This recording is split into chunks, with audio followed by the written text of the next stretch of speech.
time for playoffs and scouting opponents. The fantasy playoffs are finally here for most leagues. There are many factors you need to consider, starting with whether you qualified for a bye. A bye gives you some wiggle room to address any of your weaknesses, but the concept is the same no matter your seed. Depth stays important but takes a hit because you're limited in how many players will make it into your actual lineup. That doesn't mean you should just release a strong player in the free agent pool, but if you have one you're never going to use and won't be of value to you or an opponent, they become expendable and you gain the value of a roster spot for a more crucial position. It's rare during the regular season that you need to worry about an opponent's roster. That changes during the playoffs.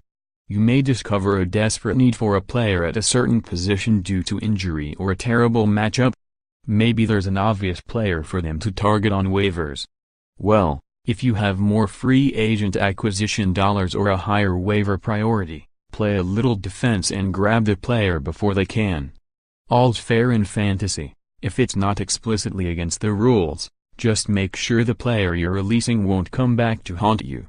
One last tip, there's a chance Patriots tight end Rob Gronkowski could be disciplined for his hit on Bills player Tre'Davious White, and that we won't know before the waiver deadline this week. Make alternate plans so you're prepared for any scenario. Here are some other possible moves you could make this week. Aaron Jones, RB, Green Bay Packers, 50% owned in CubSports.com leagues. He only had one carry Sunday but it was a big one as Jones went for the game-winning score in overtime. Jamal Williams is playing well but so was Jones before he was injured. Sunday's game was likely always going to be used to ease Jones back into action, and while he is unlikely to start versus Cleveland in Week 14, he should see a busier workload than he did versus the Buccaneers on Sunday.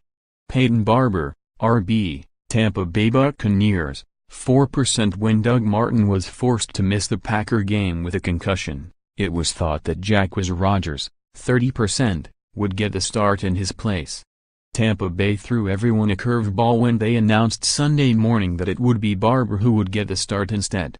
All Barber did was rush for 102 yards and add another 41 yards on 4 receptions. Those are numbers that Martin hasn't reached in any of the 8 games in which he has played this season. Even if Martin clears the concussion protocol and is available to play this week, Barber should still have an important role in the Tampa Bay rushing offense. Dede Westbrook, WR, Jacksonville Jaguars, 36% someone has to catch the ball besides Marquise Lee in the Jacksonville offense. We have been waiting for Westbrook to break out since he returned from injury in Week 11. Sunday may have been that breakout with 6 receptions for 78 yards on 9 targets.